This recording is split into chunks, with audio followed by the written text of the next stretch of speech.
The Kethvar had ruled the galaxy for 3,000 years. Their ships were mountains of crystalline metal that could crack planets in half. Their warriors stood 12 feet tall, with scales that could deflect plasma fire and claws that could tear through starship hulls. They called themselves the Dragon Lords, and every species in the known galaxy either served them or had been reduced to ash. Commander Zhuaixtara was the finest of their kind. She had conquered 17 star systems, burned 6 rebellious worlds to cinders, and never once shown mercy to those who defied the Kethvar Empire. Her scales were the deep purple of nobility, marked with silver scars that told stories of countless victories. When she spoke, entire fleets trembled. When she roared, worlds surrendered. But now she lay bleeding in a forest on a primitive world called Earth. Her ship had been ambushed by a coalition of rebel fleets near the Sol system. Humans, they were called, a young species that had barely learned to travel between stars. The intelligence reports had dismissed them as insignificant, another primitive race to be swept aside when the Empire decided to expand into their corner of space. The reports had been catastrophically wrong. These humans fought like nothing the galaxy had ever seen. They used tactics that defied all logic, sacrificing themselves without hesitation to protect others. Their ships were crude compared to Kethvar technology, but they wielded them with a ferocity that bordered on madness. Zhuaixtara had watched in disbelief as human pilots rammed their vessels in her dreadnoughts, taking out engines and weapons systems and explosions that killed everyone aboard. During the battle, her command ship had taken critical damage. The hyperspace core had destabilized, forcing her to evacuate in an escape pod. But the pod's navigation systems had failed, sending her crashing into the surface of the third planet in the system, the human homeworld. Now she lay against a massive tree, her royal armor cracked and leaking the biogel that kept her alive in hostile environments. Her left arm hung useless at her side, the bone clearly broken. Purple blood seeped from dozens of wounds where metal fragments had pierced her scales. Her breathing was labored, each inhalation sending spikes of agony through her chest. The forest around her was unlike anything she had ever seen. The trees stretched impossibly high, their branches forming a canopy so thick that only scattered beams of sunlight reached the forest floor. Strange creatures skittered through the undergrowth, small, harmless things that would have been crushed instantly under the boots of Kethvar soldiers. The air smelled of growing things and decay, life and death intermingled in a way that seemed almost philosophical. Zhuaixtara tried to activate her emergency beacon, but the device sparked and died. Her communication implants were damaged beyond repair. She was alone on a hostile world, with no way to call for extraction. Even if she survived her injuries, it could be years before another Kethvar ship passed through this system. For the first time in her 3-century lifespan, Commander Zhuaixtara felt something she had never experienced before: fear. Not fear of death. She had faced that countless times in battle. Not fear of pain. Her people were bred to endure agony that would drive lesser species insane. This was something deeper, more primal. It was the fear of being forgotten, of dying alone and unmourned in an alien forest, with no one to carry word of her deeds back to the Empire. She closed her eyes and tried to center herself, drawing on the meditation techniques taught to all Kethvar warriors. But the pain made concentration impossible, and the strange sounds of the forest kept breaking through her mental defenses. Somewhere in the distance, she could hear the calls of creatures she couldn't identify. Closer by, something rustled through the fallen leaves with footsteps too light to belong to any predator large enough to threaten her. The sun was setting by the time she heard the different footsteps, bipedal, but with a gait unlike any Kethvar. Too quick and light to be an adult of her species, too steady and purposeful to be a fleeing animal.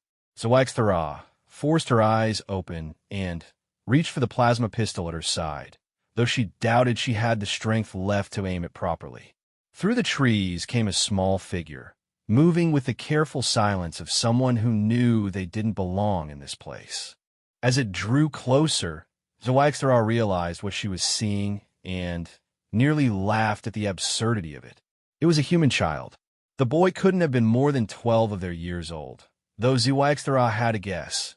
She had never bothered to study human developmental stages. He was small and thin, wearing simple clothes that had clearly seen hard use.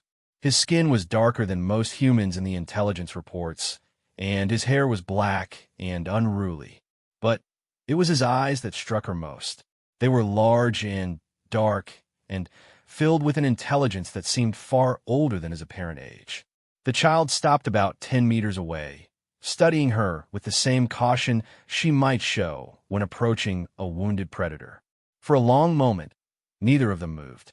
HFY kept her hand on her weapon, though she knew the gesture was mostly pointless.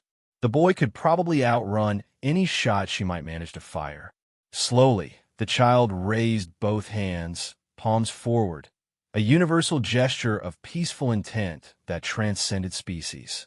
He said something in the human language, his voice soft and melodic. HFY's translator implant was damaged, but she caught the tone. Careful, non-threatening, almost concerned. She tried to speak, to order him away or demand information about human settlements nearby. But all that emerged was a harsh rasp that sent fresh spikes of pain through her throat. The child's eyes widened slightly at the sound, but he didn't flee. Instead, he took a single step closer. "Stay back." HFY managed to growl in the common trade language that most spacefaring species understood. To her surprise, the boy's eyes lit up with recognition. "You are hurt," he replied in the same language, though his accent was thick and his grammar imperfect. "Much hurt. Need help." "I need nothing from your kind," she snarled, though the effort of speaking left her dizzy. "Especially not from a human whelp." The boy tilted his head, considering her words. "You know humans? You are alien person." Despite everything, HFY found herself almost amused by the simplicity of his question.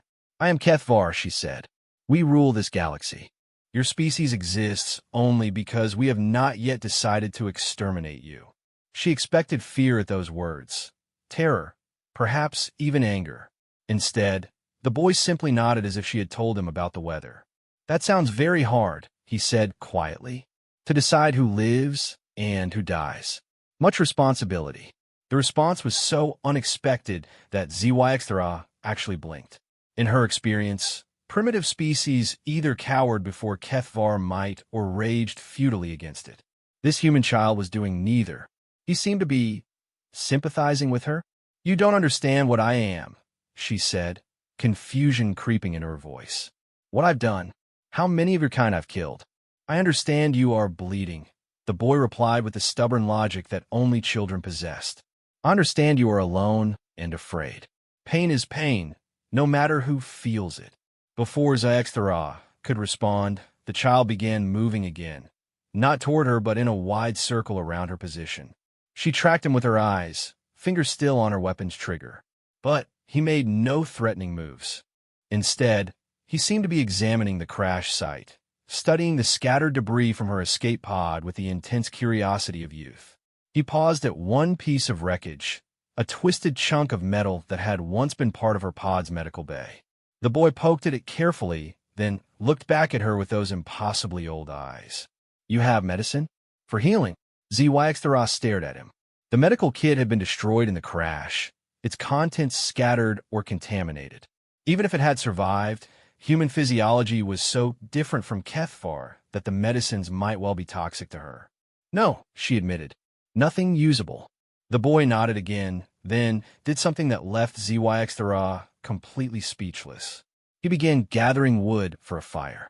Working with the efficient movements of someone who had done this many times before, the child collected dry branches and tinder from around the forest floor. He built the fire ring with stones, arranged the wood with careful precision, and lit it using some kind of primitive sparking device. Within minutes, warm light was dancing through the growing darkness. "What?" HFY asked when he was finished. The boy looked at her across the flames. "Cold kills faster than blood loss."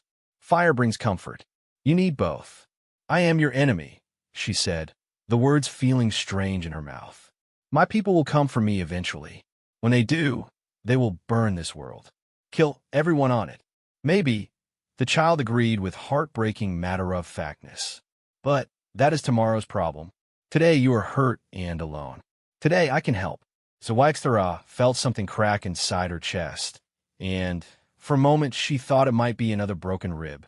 But the pain was different, deeper, more profound. It took her several seconds to realize what she was experiencing.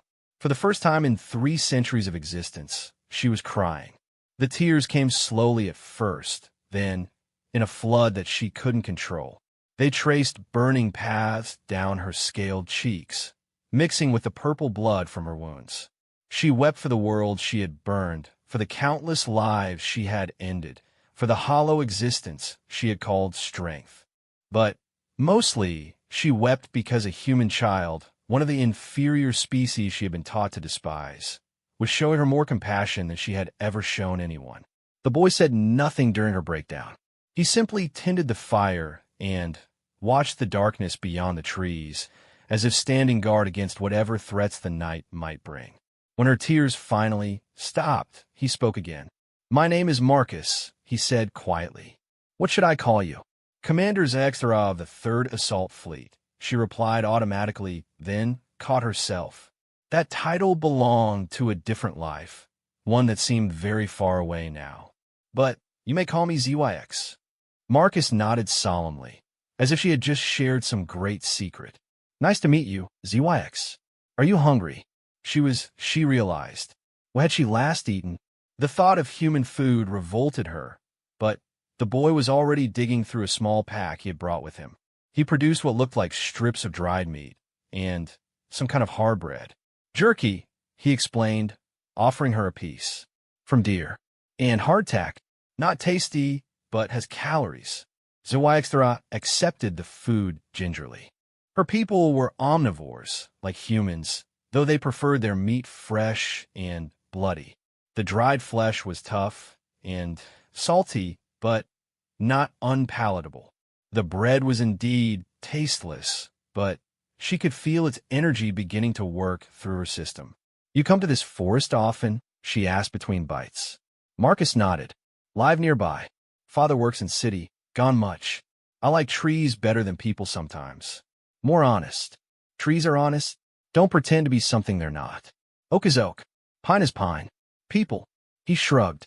People complicated. Zawixthara found herself studying this strange child more carefully. His clothes were worn but clean, and though he was obviously young, he moved with the confidence of someone who had learned to take care of himself. There was a sadness in his eyes that spoke of losses she didn't understand, but also a strength that reminded her of the best HFY warriors. How old are you, Marcus? 11 years, 4 months, 16 days. He replied with the precision that children brought to important numbers. And you live alone while your father works. Not alone. Have books. Have forest. Have responsibilities. He poked at the fire with a stick, sending sparks spiraling up into the canopy. Someone must watch things while he's away. What things? Marcus gestured vaguely at the forest around them. Everything. Animals, plants, people who get lost. World is full of creatures that need watching over. The simple profundity of his statement hit Zawixthara like a physical blow.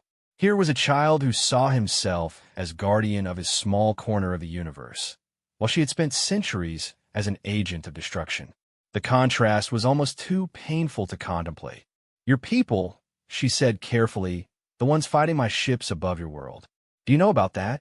Father told me before he left. Bad times coming, he said. Ships in sky that want to hurt people. Marcus looked up at the stars, barely visible through the trees. You from those ships? Yes. Are you here to hurt people?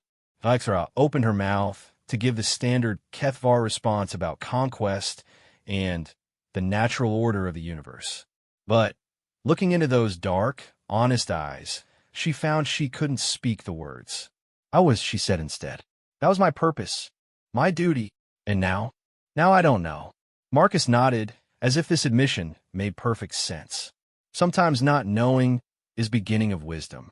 My father says that. Your father sounds like a philosopher. He is engineer, but says philosophy and engineering same thing, both about building something better than what came before.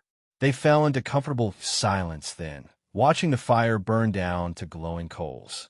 ZYXRA felt her eyelids growing heavy despite her efforts to stay alert.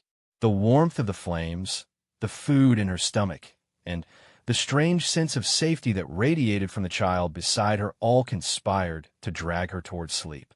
Rest, Marcus said softly. I will watch. You should go home, ZYXRA mumbled. This is dangerous. I'm dangerous. Everyone dangerous when they afraid and hurt, the boy replied. But you not hurt me yet. Maybe won't. How can you be sure? Marcus was quiet for so long that ZYXRA thought he might have fallen asleep. When he finally spoke, his voice was barely above a whisper. Because you crying earlier, things that cry can feel pain. Things that feel pain can learn mercy. With those words echoing in her mind, ZYXRA finally surrendered to exhaustion. For the first time in her adult life, she slept without dreams of conquest or glory. Instead, she dreamed of warm fires and honest trees, and a small boy who had shown kindness to someone who deserved none. The last thing she remembered before sleep claimed her completely was Marcus adding more wood to the fire, his young face serious with the weight of his self-appointed guardianship. In that moment, she realized that she had encountered something far more powerful than any weapon in the Kethvar arsenal. She had discovered humanity. ZYXRA woke to the sound of birdsong and the smell of something cooking. For a confused moment, she thought she was back on the Kethvar homeworld, perhaps in one of the meditation gardens where young warriors went to find clarity before battle. But the stabbing pain in her ribs quickly reminded her of where she actually was. The boy, Marcus, was crouched beside a small cooking fire he had built separate from the main campfire. Something that looked like fish sizzled on a flat stone he was using as a cooking surface. The morning sun slanted through the forest canopy, painting everything in shades of gold and green that seemed impossibly beautiful after a lifetime spent in the sterile confines of starships. Good morning, Marcus said without looking away from his cooking. How do you feel? ZYXRA took careful inventory of her body.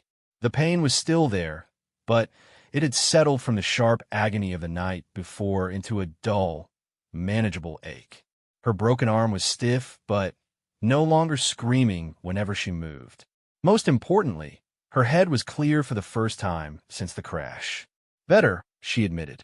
What is that smell? Trout. Caught them this morning while you slept. River is not far. He used a pair of sticks to flip the fish expertly. Protein helps healing. You left me alone to go fishing? Marcus glanced at her with those two old eyes. You were safe. Set warning stones around camp. Would hear if anything big approached. And you needed rest more than guard. ZYXRA realized he was right. Despite being alone and vulnerable on a hostile world, she had slept more deeply than she had in years. There was something about this strange human child that radiated an almost supernatural sense of security. How did you learn to do all this? She asked, gesturing at the expertly prepared campsite.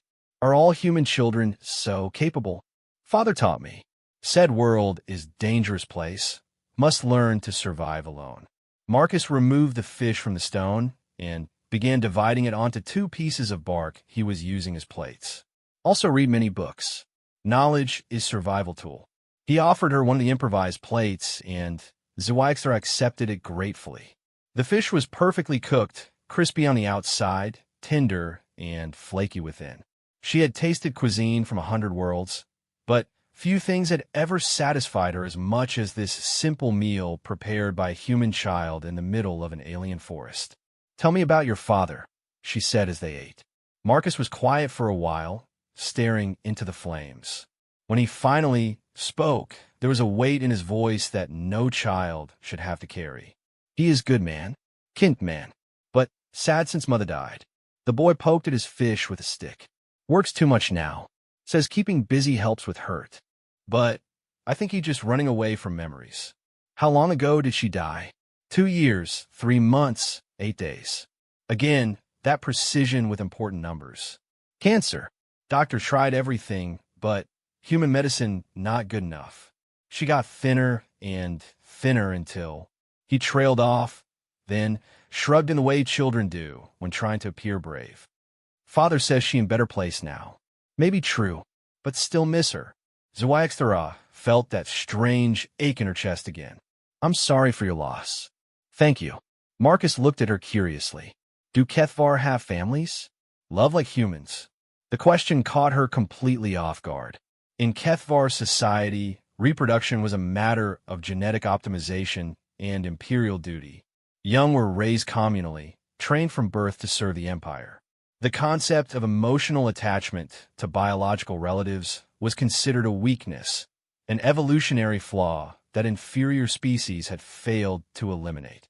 But, as she prepared to explain this, Zhuangxia found herself remembering something she hadn't thought about in decades.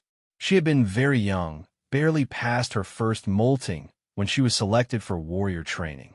On the day she left for the military academy, one of the female Kethvar who had helped raise her had touched her forehead with unusual gentleness. Be strong, the female had whispered. But remember that strength without wisdom is just destruction.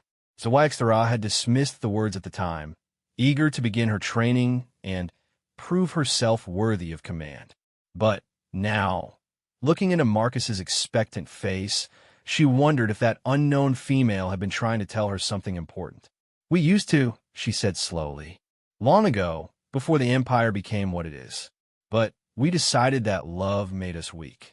That emotional attachments clouded judgment and interfered with duty. And you believe that? I thought I did. Zhuangxia set down her empty plate and stared at her hands. Her claws were still sharp enough to tear through metal, but somehow they seemed less threatening in the gentle morning light.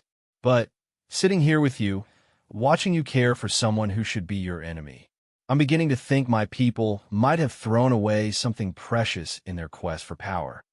Marcus nodded seriously.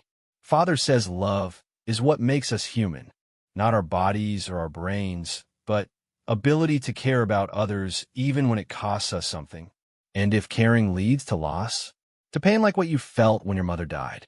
Pain is price of love, the boy replied with startling wisdom. But love is what makes pain worth bearing. Without love, we just exist. With it, we live. They finished their breakfast in contemplative silence, each lost in their own thoughts. Zhuangxia found herself studying Marcus more carefully, trying to understand what made him so different from every other being she had encountered in her centuries of existence. There was something almost supernatural about his calm acceptance of impossible situations, his ability to find hope and beauty even in the darkest circumstances. Marcus, she said finally, why aren't you afraid of me? The boy considered the question seriously. Should I be? Most rational beings would be. I could kill you without effort, even wounded as I am. My people have destroyed entire civilizations for less reason than you've given me simply by being here. But you haven't killed me, Marcus pointed out. You had chances all night, but instead you accepted food and told me about your sadness. Actions matter more than threats. But what if you're wrong? What if I'm just waiting for the right moment? Marcus met her eyes steadily. Then, I'll die knowing I tried to help someone who was hurt and alone. Better to die being kind than to live being cruel. The simple conviction in his voice hit Zhuangxia like a physical blow. Here was a child who had chosen compassion over self-preservation, who would rather risk death than abandon his principles. It was a kind of courage that the Kethvar military had never taught her to recognize, much less value. Your species is remarkable, she said softly. All species remarkable in own way, Marcus replied. Just have to look for remarkable parts. What remarkable parts could you possibly find in the Kethvar? We're conquerors, destroyers. We've caused more suffering than any other species in galactic history. You also builders, the boy pointed out. Take many worlds, make them into an empire that lasts thousands of years. That requires planning, organization, cooperation. Not all destruction. The cooperation only exists because of fear. Maybe, but fear doesn't last forever. Eventually, people held together by fear fall apart. If Kethvar Empire lasted 3,000 years, must be something stronger holding it together. Maybe not love like humans have, but something. Zhuangxia had never considered this perspective before. The Empire had always seemed eternal to her, as fixed and permanent as the stars themselves. But Marcus was right that pure fear couldn't sustain such a vast civilization for so long. There had to be something else, some deeper foundation that she had never bothered to examine. You think like a philosopher for someone so young, she observed. Think like person who reads many books and spends much time alone, Marcus corrected. Philosophy is just thinking about thinking. Everyone can do it if they try. A sound from the forest interrupted their conversation. The distant rumble of aircraft engines approaching from the south. Marcus was on his feet instantly, his face pale with sudden fear. For the first time since she had met him, the boy looked his actual age. Military helicopters, he said. Coming this way. Zhuangxia struggled to her feet, fighting waves of dizziness as her damaged body protested the sudden movement. Her training immediately kicked in, analytical mind cataloging escape routes and defensive positions. But even as she planned, a larger part of her was focused on the terrified child beside her. You need to run, she told him urgently. Get as far from here as possible. When they find me, there will be violence. But what about you? I'll survive or I won't. But you've shown me kindness I didn't deserve. I won't repay that by getting you killed. The aircraft sound were getting closer. Through the trees, Zhuangxia could see dark shapes moving against the morning sky. Multiple craft flying in military formation. This wasn't a rescue patrol, it was a combat unit. They're not coming for you, Marcus said suddenly, his voice tight with realization. They're coming because of the fight in space. Father said military would be looking for survivors from crashed ships. Then, they'll want to capture me alive for interrogation. Zhuangxia felt her old instincts reasserting themselves. Better to die fighting than to be taken prisoner and tortured for information. Marcus, I need you to listen carefully. When the shooting starts, no. The boy's voice was quiet but absolutely firm. No shooting. No fighting. Not while you hurt and not while I hear. You don't understand the situation. I understand perfectly.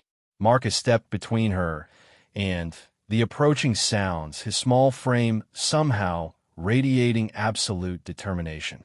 You are guest. I am host. Will not let anyone hurt guest while under my protection. Your protection? Zhuangxia stared at him incredulously. You're 11 years old and unarmed. What protection could you possibly? She stopped mid-sentence as she saw what Marcus was doing.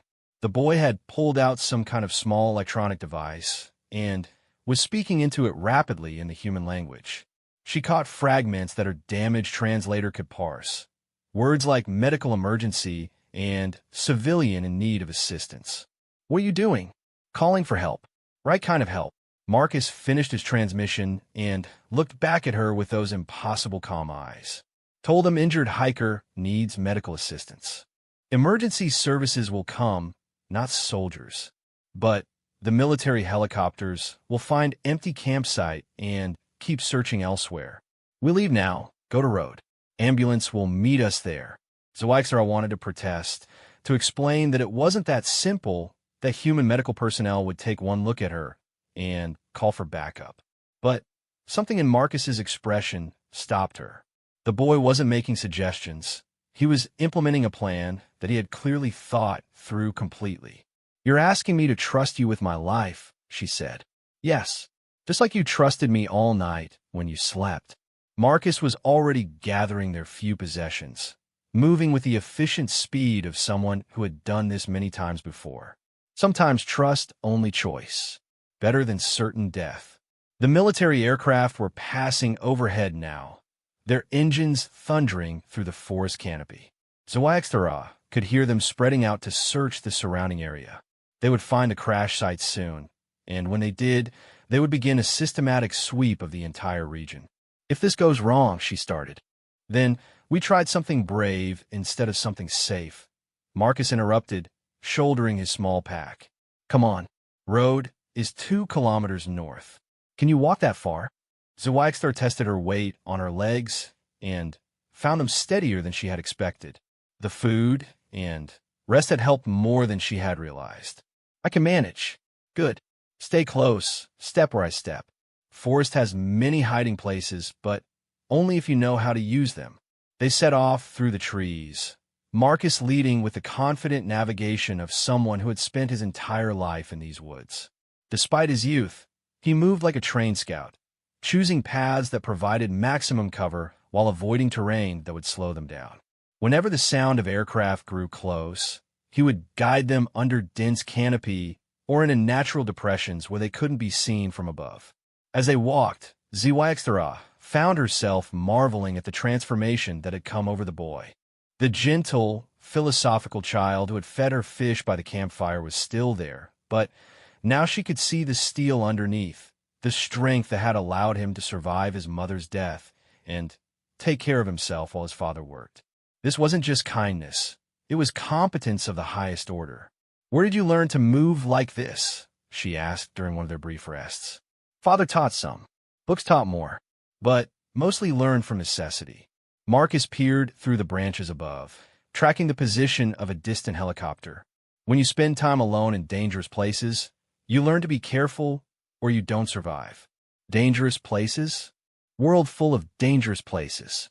Not just wild animals or bad weather. People can be dangerous too. Sometimes need to disappear quickly. There was something in his tone that suggested painful experience, but before Zwaxter could ask more questions, Marcus was moving again. They covered the remaining distance to the road in less than an hour, emerging from the forest just as a white vehicle with flashing lights pulled up to the side of the pavement. "Perfect timing," Marcus murmured, then raised his voice to call out in the human language. 2 people in medical uniforms got out of the vehicle, a male and female, both moving with the practiced efficiency of experienced emergency responders. They took one look at Zwaxter and stopped dead in their tracks. For a moment, nobody moved.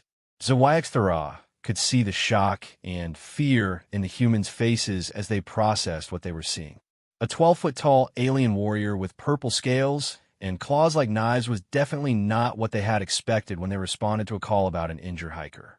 Then, Marcus stepped forward and began speaking rapidly in his own language. Zwaxter couldn't understand the words, but she could hear the tone, calm, reasonable, persuasive. He gestured at her injuries, then at himself, then back at the medical personnel. Whatever he was saying, it was working. The tension in the humans' postures gradually relaxed. The female medic approached cautiously, pulling on gloves as she walked. She said something to Marcus, who translated. "She wants to examine your injuries. Says she's never treated alien physiology before, but trauma is trauma. Basic principles are same. She's not afraid. She's terrified," Marcus admitted. "But she's also doctor. Doctors help people, even when scared." The next hour passed in a blur of careful examination and improvised treatment. The human medics worked with impressive professionalism, adapting their techniques to account for Zwaxter's alien physiology while Marcus served as translator and intermediary. They couldn't heal her completely.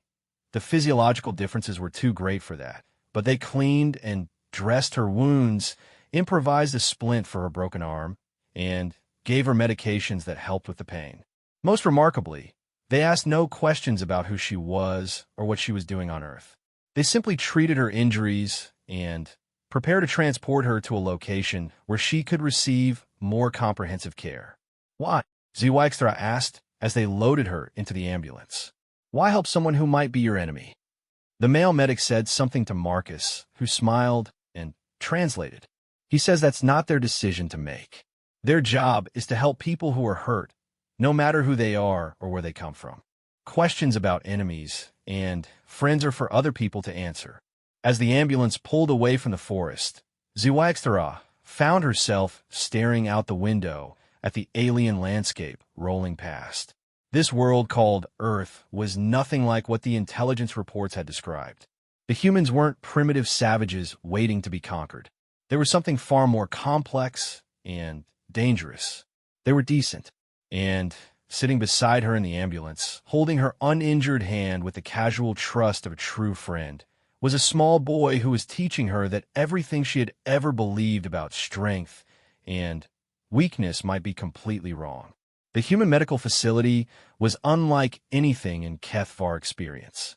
Where Kethvar healing centers were sterile, efficient places designed to repair warriors and return them to battle, this place seemed designed for comfort as much as function. The walls were painted in soft colors. There were windows that let in natural light, and someone had even placed growing plants in containers throughout the building.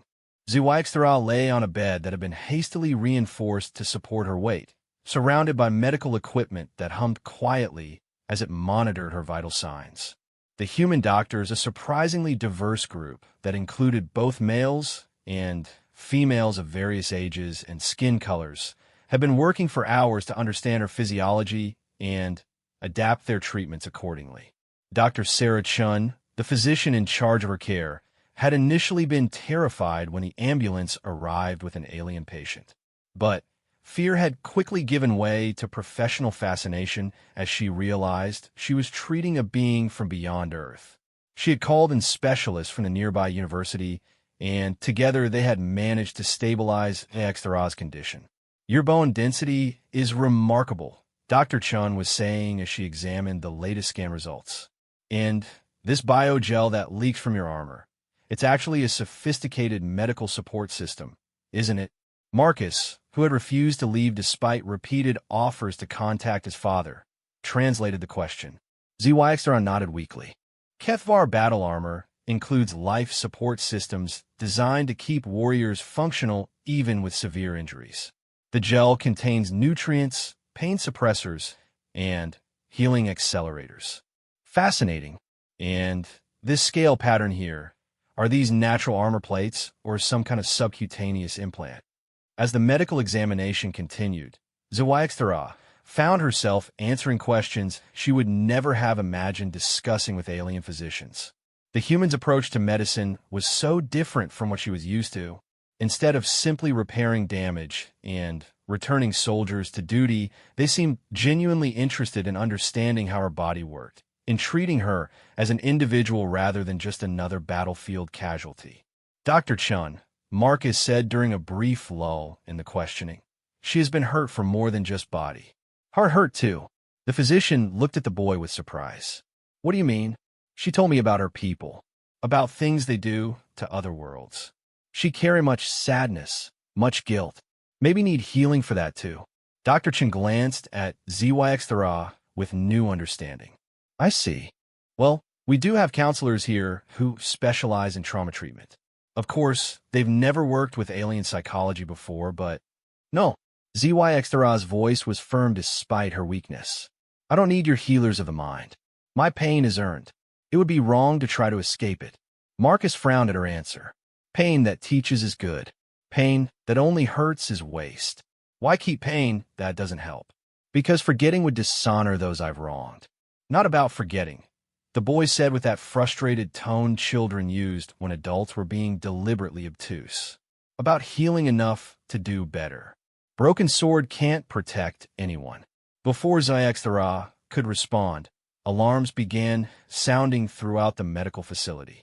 Emergency lights flashed red, and Dr. Chen's communication device squawked with urgent transmissions in the human language. "What's happening?" Ziwaxthara demanded. Dr. Chen was pale as she listened to the reports coming through her radio. "Military ships in orbit. Alien ships. They're demanding the return of someone called Commander Ziwaxthara." Ziwaxthara's blood turned to ice. Somehow, the Empire had tracked her to this world. Either her escape pod had transmitted a location signal before failing, or they had detected the remains of her ship during the battle. Either way, a Kethvar task force was now in orbit above Earth, and they were looking for her. "How many ships?" she asked. Dr. Chun relayed the question to whoever was on the radio, then looked back with growing fear. 12. Large ones. The government is trying to negotiate, but the HFY don't negotiate, HFY finished grimly. They make demands and enforce them with violence. Through the window, she could see people beginning to panic in the streets below. Emergency vehicles raced past with sirens wailing. In the distance, aircraft were taking off from what looked like a military base, primitive human fighters that would be utterly useless against HFY technology. You have to go to them, Dr. Chen said urgently. If they're here for you, maybe your return will prevent. Prevent what? A massacre? HFY struggled to sit up despite the protest from her healing body. Dr. Chen, you don't understand what my people are like. They're not here just to retrieve me. They're here to punish the humans who dared to resist them. But if you explain that we helped you, it won't matter. HFY military doctrine is absolute. Resistance must be met with overwhelming force to prevent future rebellions. They'll burn your cities as an example to other species who might consider defying the Empire. Marcus had been listening to this exchange with growing distress. Now, he stepped forward, his young face set with determination. Then, we don't give you to them. Marcus, that's not. Think about it, the boy interrupted. If they wanted to destroy Earth, why ask for you? Why not just attack? They need you for something. HFY considered this, her tactical mind working despite her emotional turmoil. They would want me alive to face judgment for my failure in the battle.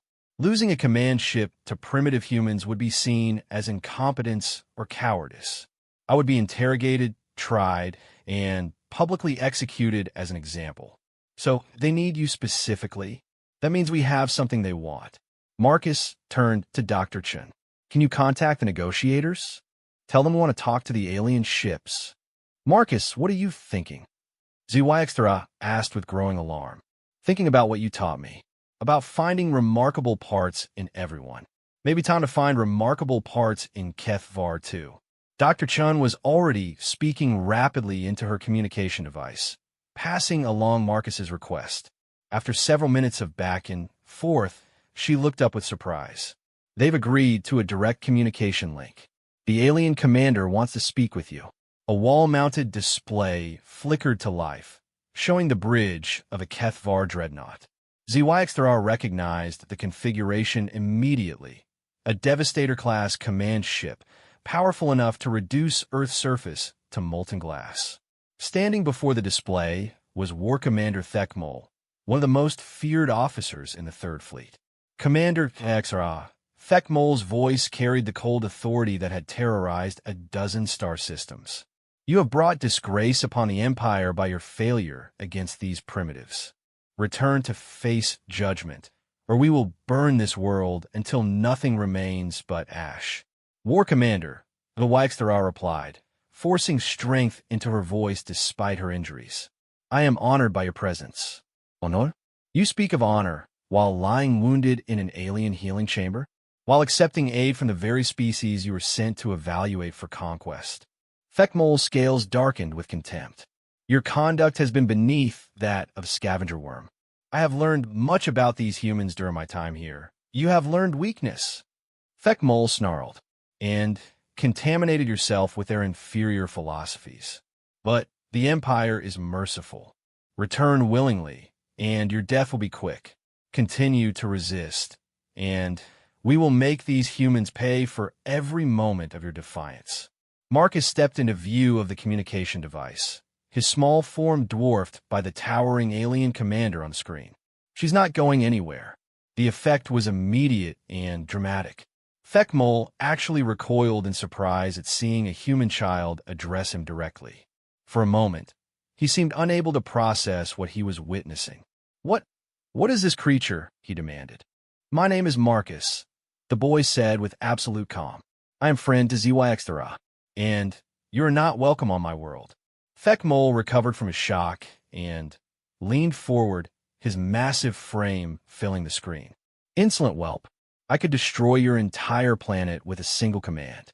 What possible threat could you pose to the might of the HFY Empire? No threat at all, Marcus admitted readily. I'm 11 years old and have no weapons. But I don't need to threaten you. I just need to tell you truth.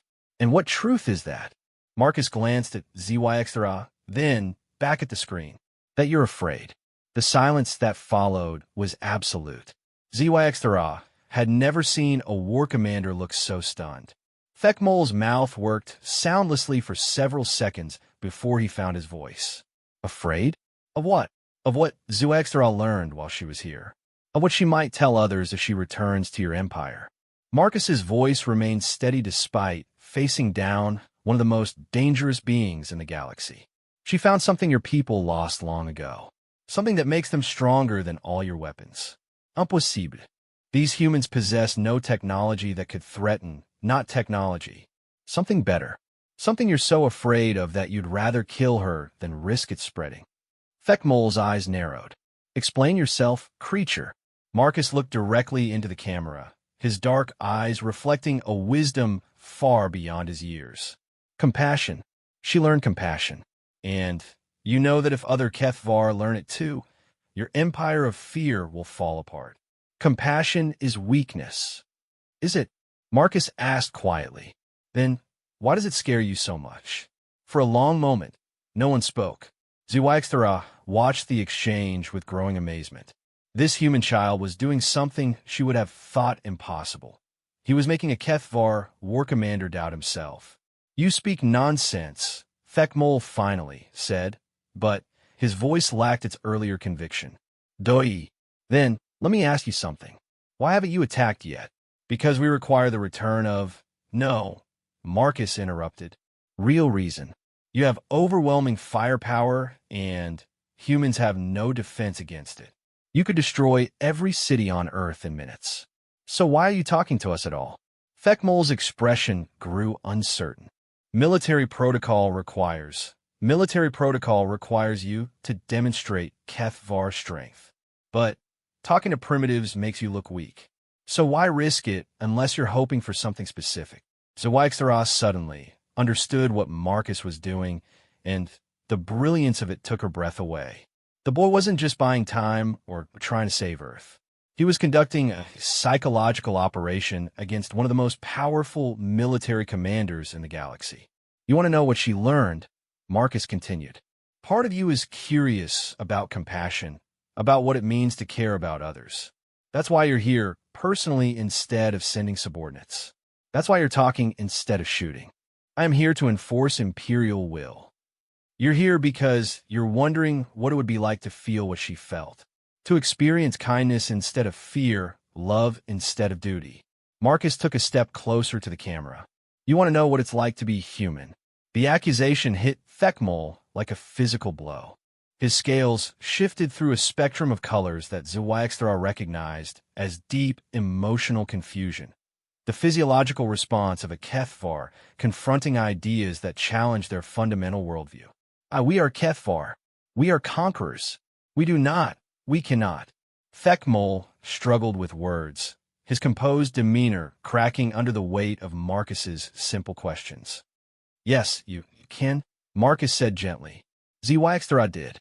She learned to cry, to feel sorry for the pain she caused others. She learned that strength doesn't have to mean hurting people. If she can change, so can you. Change is betrayal of everything we are. Change is growth. Change is becoming something better than what you were before.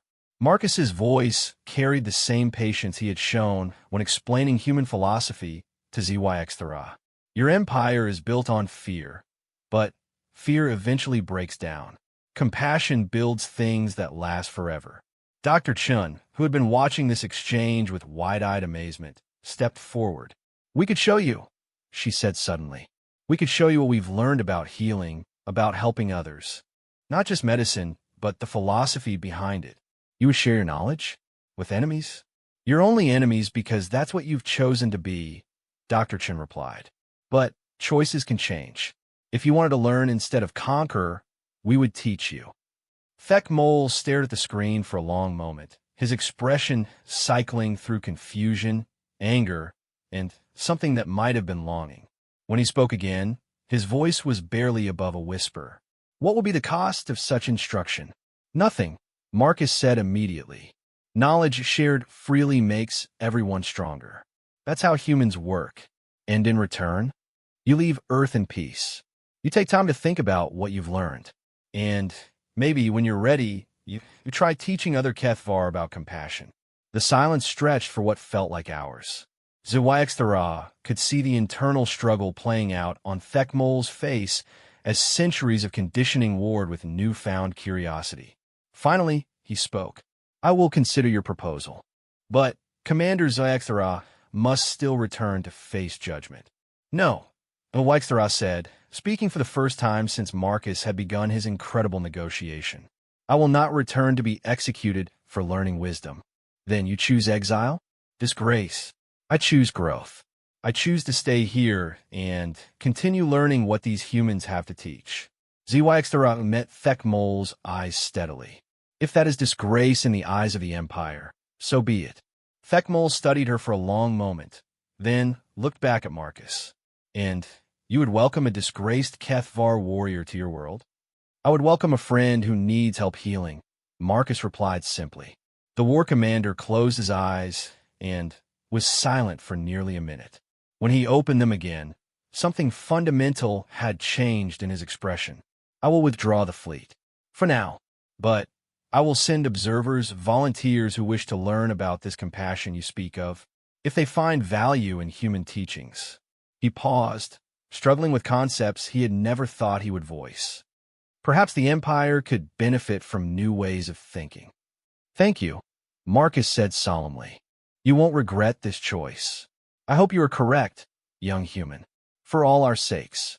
The communication link closed, leaving the medical facility in stunned silence.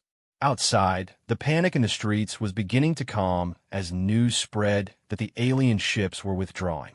But inside the small room, three beings from two different worlds sat quietly, contemplating what they had just witnessed. Marcus, HFY said finally, what you just did, it was impossible. Nothing impossible about it, the boy replied with a tired smile. Just showed what you showed me. That everyone deserves chance to be better than they were. Dr. Chen shook her head in amazement. A child just prevented an interstellar war through compassion and psychology. Not prevented, Marcus corrected gently. Delayed. Real work starts now. Have to prove that compassion really is stronger than conquest. Have to show HFY observers that humans worth learning from. HFY reached out with her good arm and placed her massive hand gently on Marcus's shoulder. Then, I suppose I have a new mission. To help build a bridge between our peoples.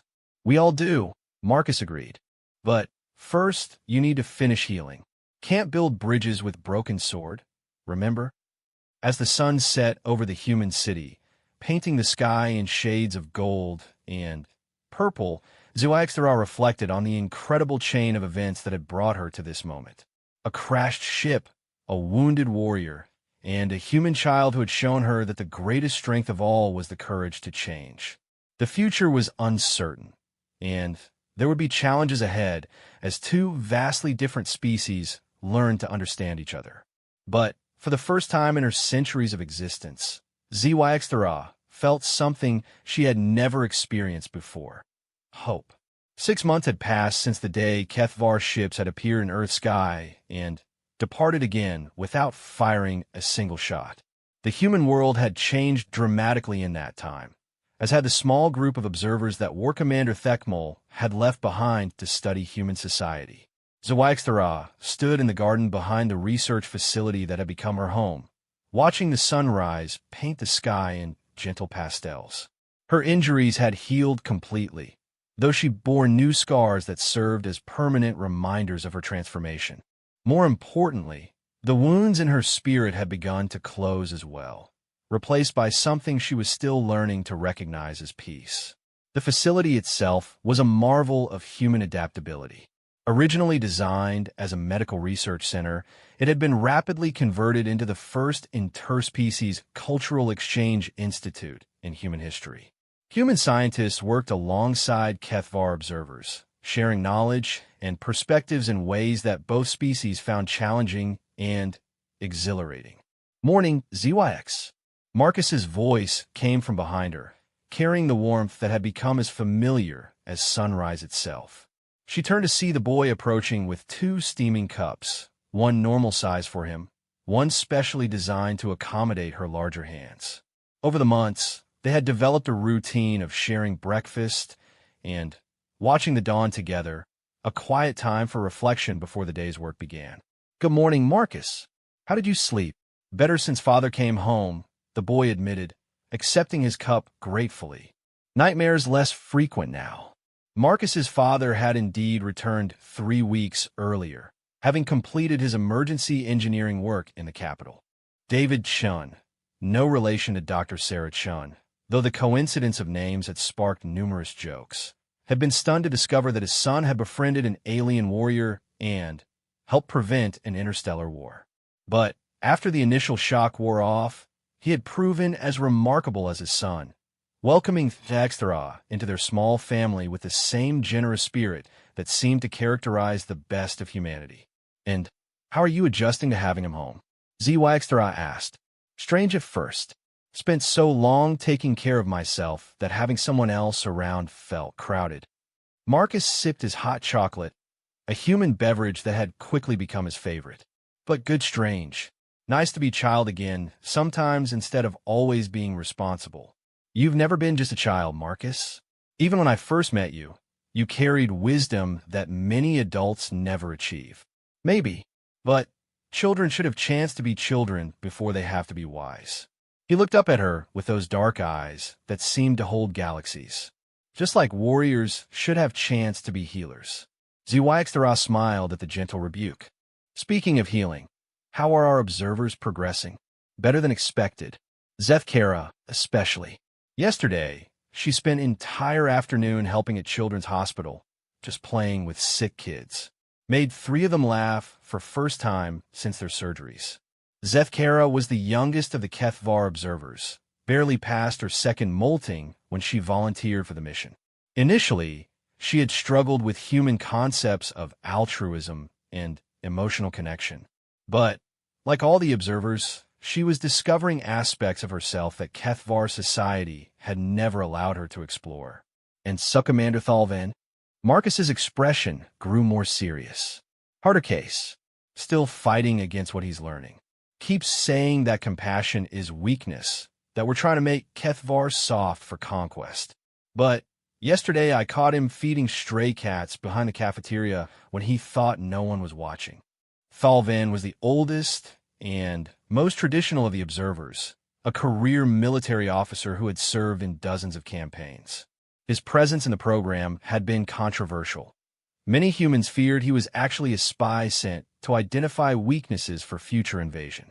But HFY had argued for his inclusion, knowing that meaningful change in HFY society would require converting even the most hardened traditionalists. Change is difficult for those who have built their entire identity around old ways of thinking, HFY observed. But if he's feeding cats, then something is shifting in his mind, even if he's not ready to acknowledge it. "Father says that sometimes people have to sneak up on their own better nature. Maybe Thalvan just needs more time." Their peaceful conversation was interrupted by the sound of footsteps on the garden path. Dr. Sarah Chun approached, her expression grave in a way that immediately put both Marcus and HFY on alert. "I'm sorry to disturb you," Dr. Chun said, "but we've received a priority transmission from the HFY fleet. War Commander Thekmol wants to speak with you immediately." HFY felt a chill of apprehension. The weekly reports from the observers had been positive, but she knew that not everyone in the HFY Empire was pleased with this unprecedented experiment in peaceful contact. There were factions that viewed any association with humans as contamination, and they had been growing increasingly vocal in their opposition. "Did he give any indication of the subject matter?" she asked. "Only that it was urgent and concerned the future of the exchange program." Dr. Chen's voice carried barely concealed worry. "The transmission is scheduled for 15 minutes from now in the main conference room." Marcus set down his cup with deliberate calm. "We'll be there." "Marcus, this might be sensitive military information," Dr. Chen began. "Where ZY goes, I go," the boy said with quiet firmness. "We're partners in this." have been from the beginning. Zhuangxia placed a gentle hand on his shoulder. Dr. Chun is right to be concerned. This could be dangerous. All the more reason not to face it alone, Marcus replied. Besides, if things go badly, might need someone who speaks good human. 10 minutes later, they were seated in the conference room as the main display activated to show War Commander Thekmol's bridge.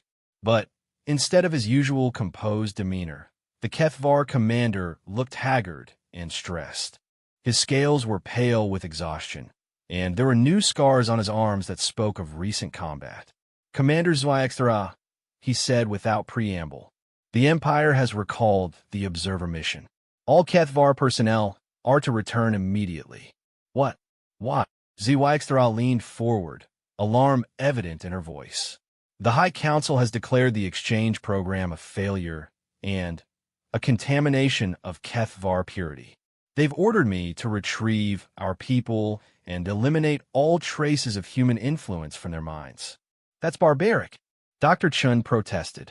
The observers are learning, growing, becoming better versions of themselves.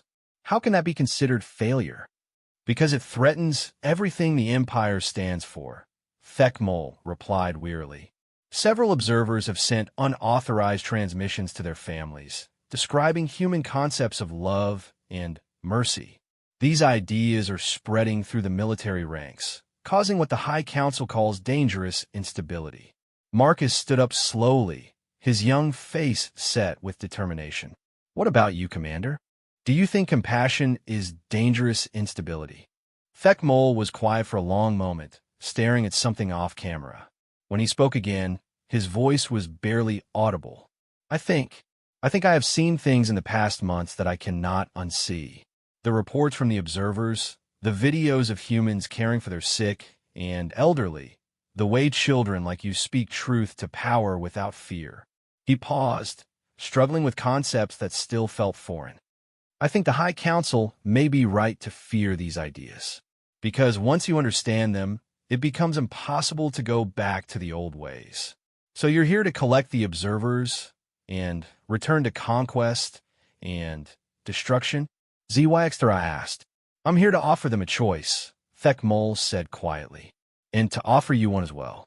Before anyone could ask what he meant, other figures began moving into view on the screen. Zhuangxia gasped in recognition. They were Kethvar warriors, but their armor bore modifications she had never seen before. Instead of the traditional weapons and intimidation devices, their gear included medical supplies, communication equipment, and what looked like cultural exchange materials. These are warriors who have chosen to embrace human teachings, Thekmol explained. We call ourselves the Renewal Movement, and we believe the Empire must change or will eventually destroy itself through its own brutality. How many of you are there? Dr. Chen asked. More than the High Council knows. Less than we need. Thekmol's expression grew serious. We're facing civil war, Dr. Chun. The traditionalists will not allow these new ideas to spread, and we cannot return to the old ways now that we've seen a better path. The Empire is going to tear itself apart. What can we do to help? Marcus asked immediately. Nothing, Thekmol replied firmly. This is a Kethvar problem that must be solved by Kethvar hands. But we can offer sanctuary to those observers who choose to remain on Earth. And we ask the same for ourselves if our rebellion fails. Of course, Dr. Chun said without hesitation. Earth will welcome any refugees who seek peace over war. There's more, Thekmol continued. The Traditionalist faction is planning to send a massive fleet to destroy Earth as an example of what happens to worlds that contaminate Kethvar minds. The attack will come within the month. The room fell silent as the implications sank in.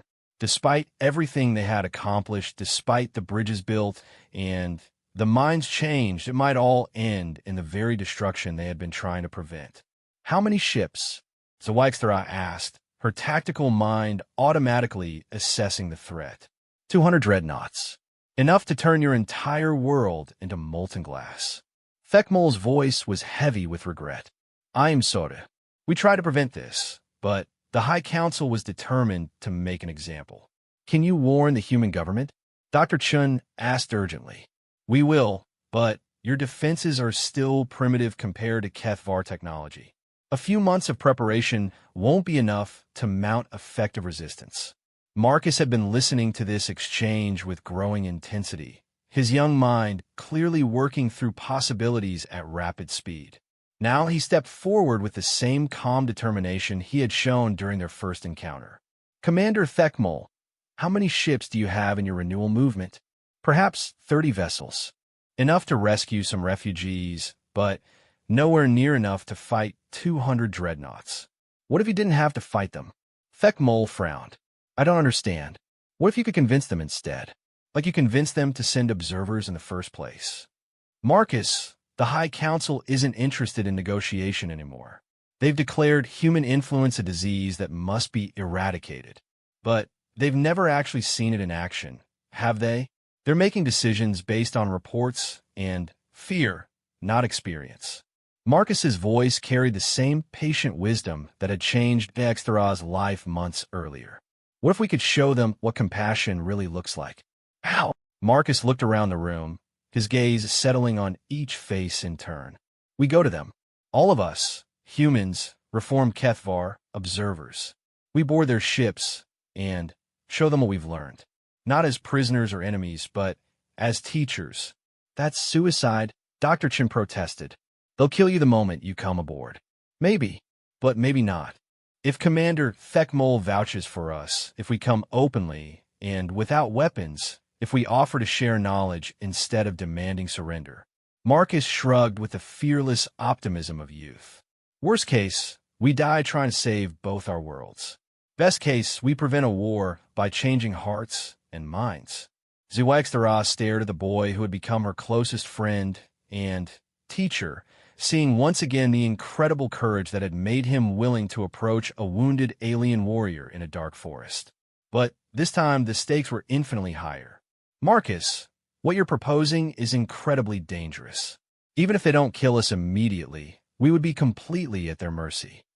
Like you were at mine when we first met, Marcus asked gently.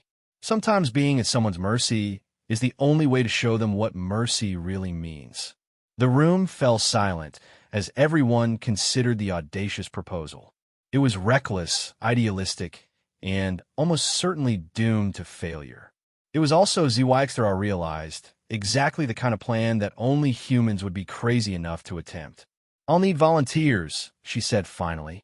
People willing to risk everything on the chance that compassion really is stronger than conquest. You have me, Marcus said immediately. And me, Dr. Chen added. All of us, came Zethkara's voice from the doorway. The young HFY observer had entered quietly, followed by the rest of the exchange program participants, human and alien alike. We've all seen what these new ideas can accomplish. If there's a chance to save both our worlds, we have to try. Thekmol was quiet for a long moment, studying the faces on his screen. When he spoke again, there was something new in his voice, something that sounded remarkably like hope. Very well. If you're determined to attempt this madness, I'll do everything I can to help. But understand the risks. If this fails, both Earth and the renewal movement will be destroyed. And if it succeeds? Marcus asked. If it succeeds, we might just change the galaxy forever. 3 weeks later, a small fleet of ships departed Earth orbit, carrying an unprecedented cargo of humans and reformed HFY toward a rendezvous with the traditionalist armada. In the lead ship's conference room, Zuaxtara sat beside Marcus, both of them staring out at the stars and contemplating the enormous gamble they were about to take. Are you afraid? Marcus asked quietly.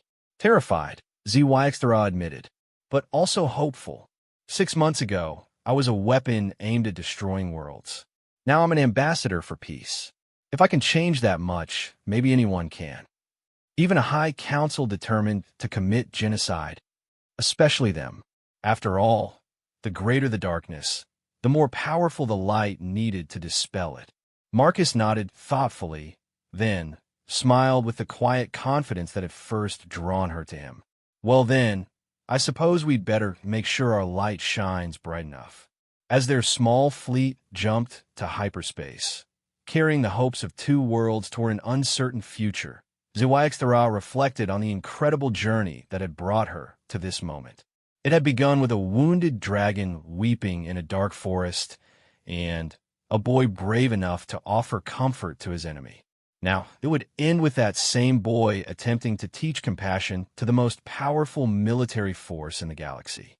The odds were impossible, the stakes couldn't be higher, and the chances of survival were minimal. In other words, it was perfectly human. And perhaps, HFY thought as she watched Marcus reviewing his notes for the most important presentation in galactic history, that was exactly what the universe needed.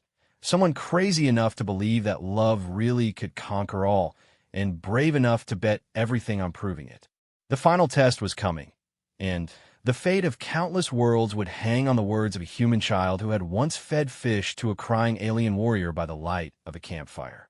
If that wasn't the most beautifully impossible thing in the galaxy, HFY didn't know what was. But then, again, she was learning that impossible things had a way of becoming possible when humans were involved. And as their ship hurtled toward destiny among the stars, she allowed herself to believe that maybe, just maybe, this latest impossibility might work out too. After all, a boy's silent presence had already changed everything once before.